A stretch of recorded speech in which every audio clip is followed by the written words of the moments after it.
Hello and welcome to my Model Corner project number 27. In this episode we'll be engaging the AH-64D Apache Longbow attack helicopter by Hasegawa. It's our second helicopter kit to be presented on this channel. Let's peer inside and see what we're facing.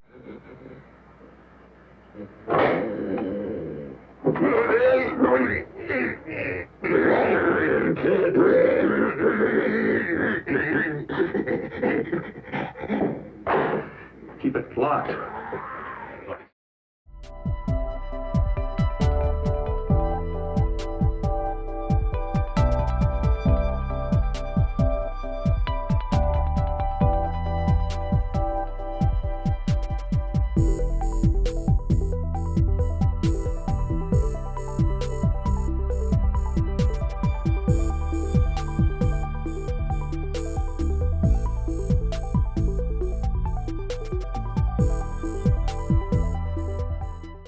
As far as the outward appearance, there is just a minimum of markings and not much is provided on the decal paper to add any esprit de corps. After examining some DoD images of the Longbow, the 12th Combat Aviation Brigade insignia looks like a good candidate for making custom decals. We'll discuss about how to take some measurements from the photos and calculate the size we need to make emblems for our model when we get to that point in the build. Let's begin our dust off by working the main fuselage. I should note that the rivet detail is particularly crisp and noticeably sharp to the touch. I'll be trying out some variations on some of the techniques commonly used on this channel which may or may not work out and may leave you scratching your heads.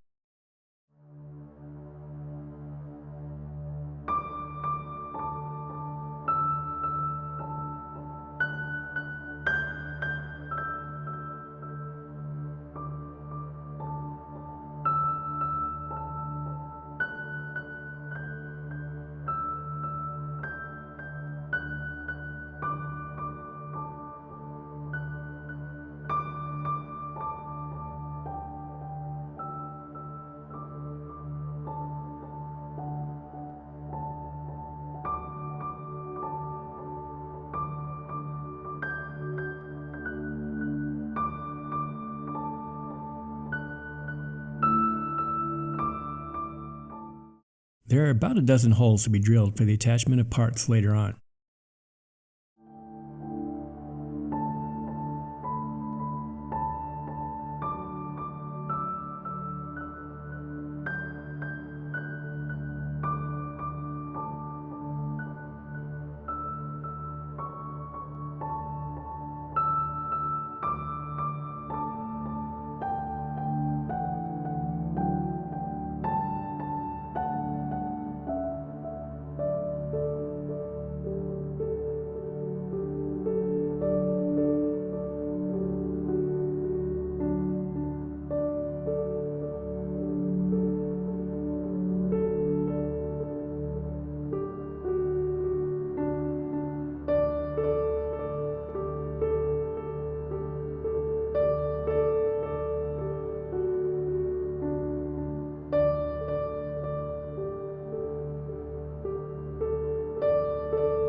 So I begin my traditional scraping away of the paint layer to reveal detail of our cockpit panels. Recently, companies such as Kinta Studio and Edouard have been producing aftermarket color 3D cockpit details that can be simply glued into place for certain aircraft kits.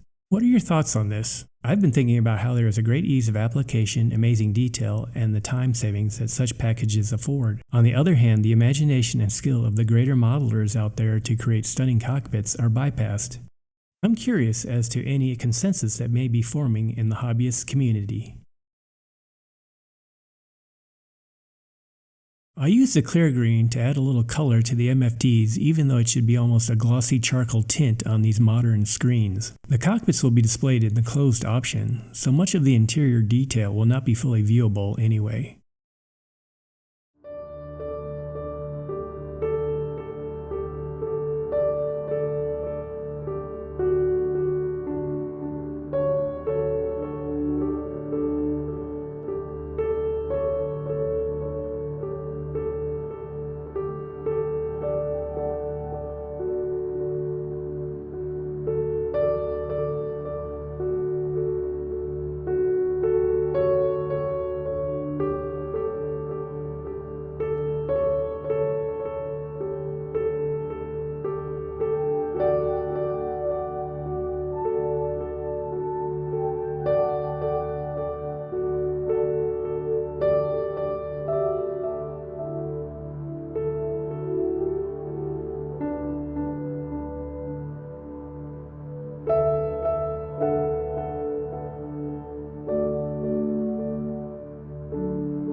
After the seats were installed, they just looked too clean, so some darker weathering powder was rubbed in to break up the plain appearance.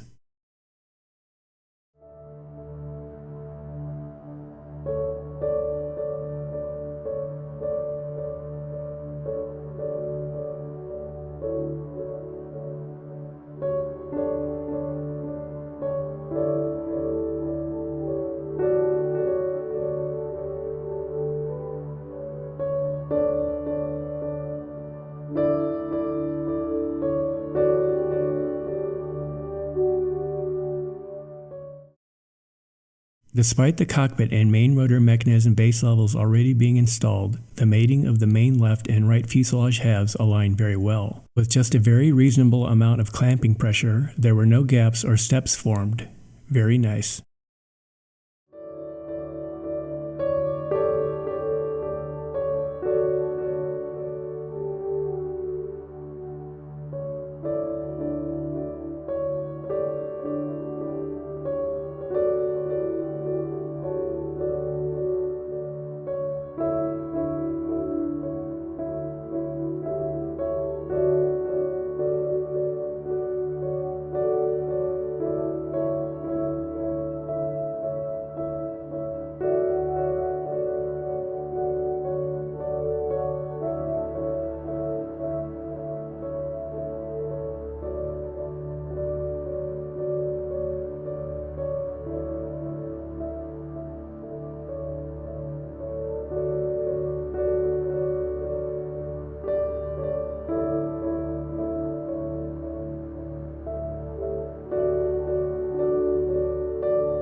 While that cures, let's work on some other items.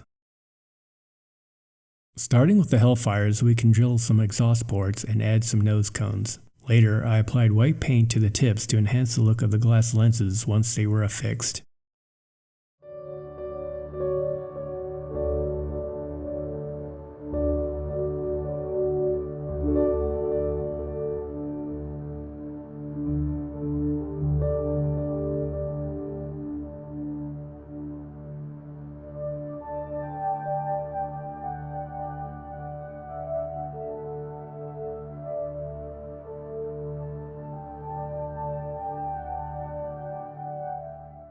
The decal sheet does not contain the traditional color bands for the missiles. Using leftovers from my decal stash, I added the yellow live bands.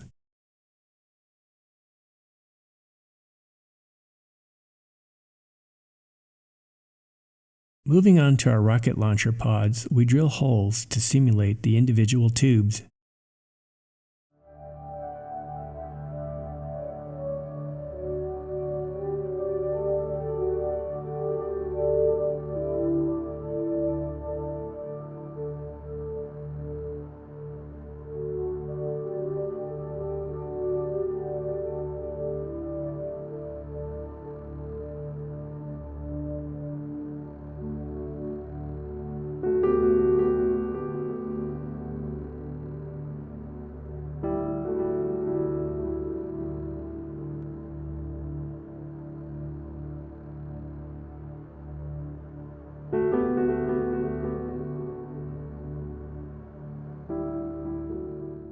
Many images of the Hellfire missiles show a white dusting on the surface which appears to be a chalk residue from old messages which had been written on the exteriors. To replicate this, a bit of weathering powder is added. The M261s exhibit exhaust residue on their faceplates as rockets exit the launch tubes. A little rubbing in of brown and black weathering powder is added to simulate this effect as well. Continuing our procrastination from the main build, let's work on the landing gear.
We can enhance the overall look instead of using the kit supplied decals by masking off the black patterns and striping on the fuselage, taking advantage of the dark paint already thrown down.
Once again, rather than using the kit decals, we mask off and paint in simple markings such as these present on the main rotor blades.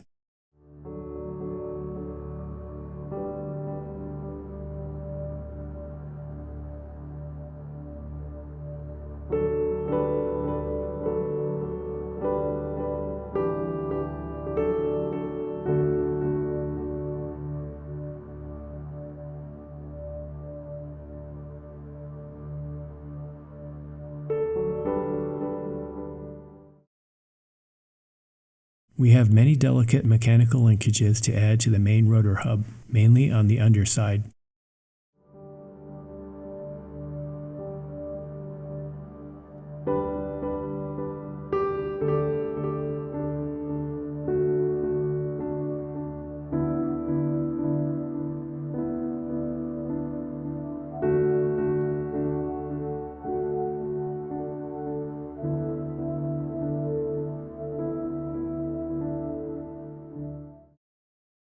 I looked at many Longbow FCR donut domes and saw some were two-toned and others looked like one single colored exterior. I started with a single solid color but then changed my mind after the main rotor assembly was completed and painted, so I had to backtrack and drape the assembly in paper towels and repaint in the second color for the radar dome.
To improve the detail on our 30mm, we can drill out a hole at the tip of the muzzle. Although not shown in this clip, the barrel was soon held with fingertips to better support the plastic.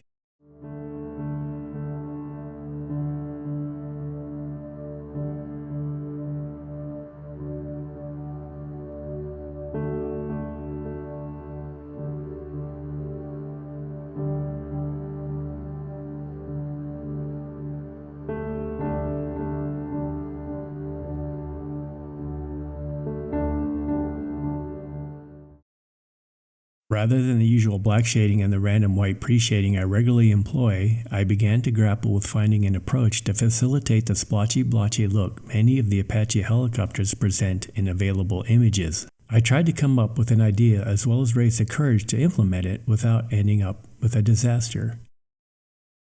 I decided to go with 3 pre-shading marbling colors to create more variation in the tones.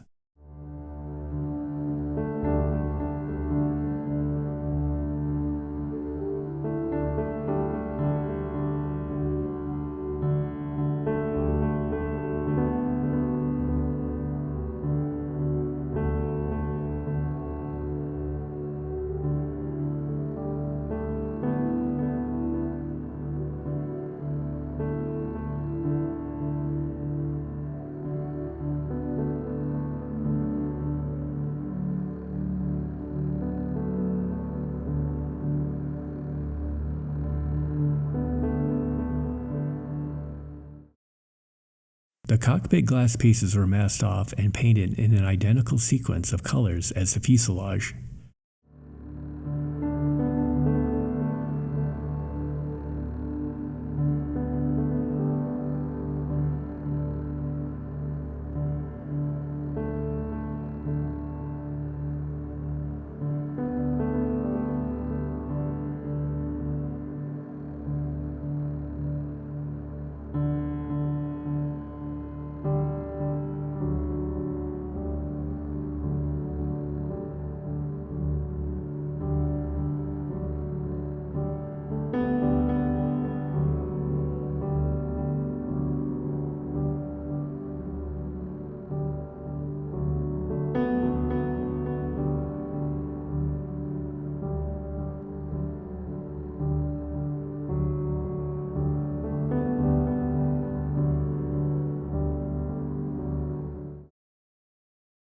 The instructions call for the main fuselage color to be a mix of 70% olive drab with 30% flat black paint. This would be too dark for our purposes, so plain olive drab was selected to also enhance the faded and used look of the model.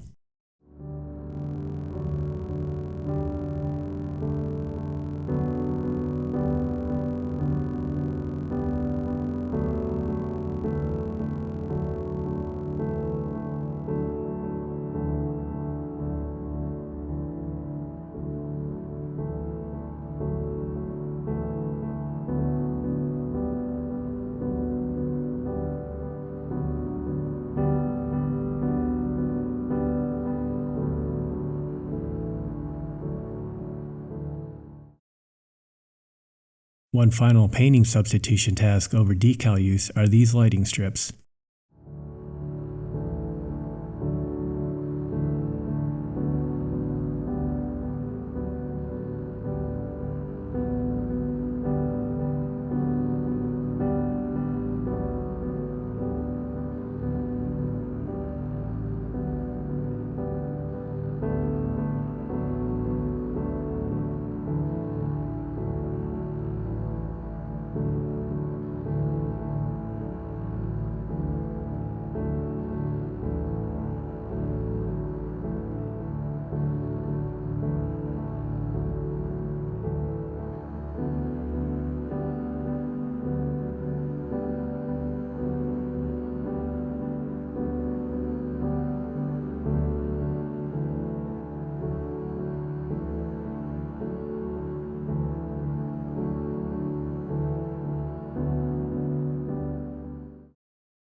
We have a lot of little pieces to add to the Apache's exterior, such as antennas, foot and handholds, and probes.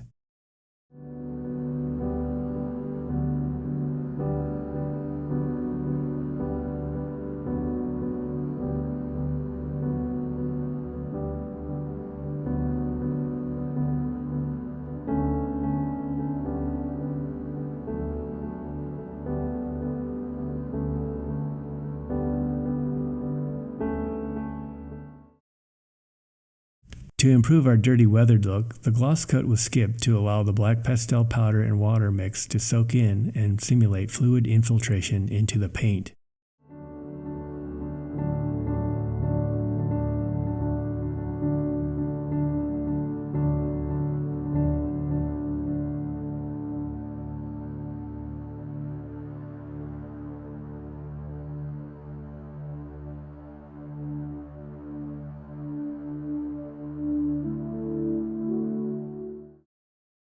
Trying something a little bit different, instead of completely coating the model in a gloss coat, the gloss mixture was sparingly applied only in areas where decals were to be affixed.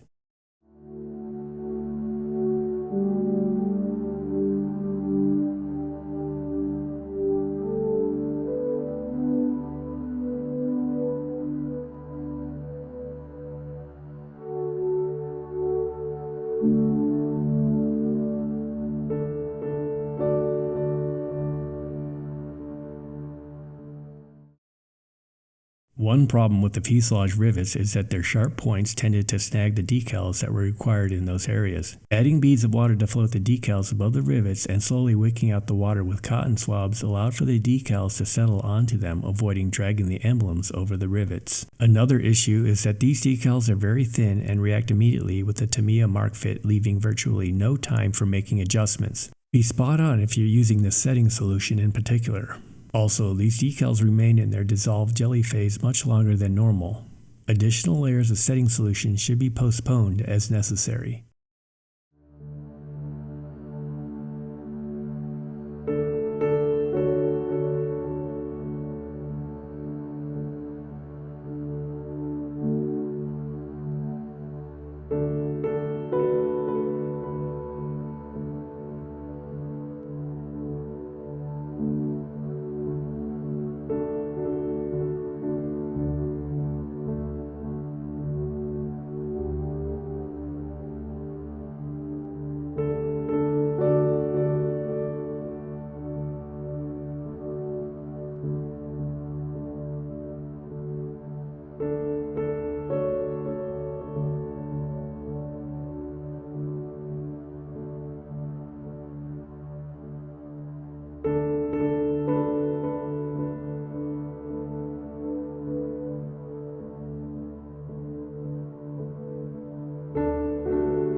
For a custom 12th Brigade emblem, I measured this panel line of 1.3 centimeters on the model. In this image, the panel line on a computer screen is 4.8 centimeters. Dividing 1.3 by 4.8 gives us 0.27 or a 27% multiplication factor. Going back to the insignia on the computer screen measures 2.4 centimeters in the vertical. We multiply that by our 0.27 factor, revealing that the decal needs to be 6.5 millimeters on the model. Using an image smaller or larger than I did will result in different dimensions and multiplication factors, but you should end up with the same answer.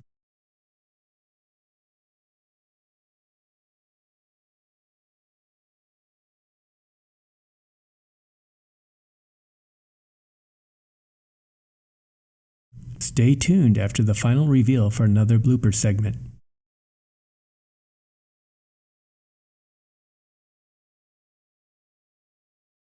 Time to put the cherry on top. Take care, and we'll see you later.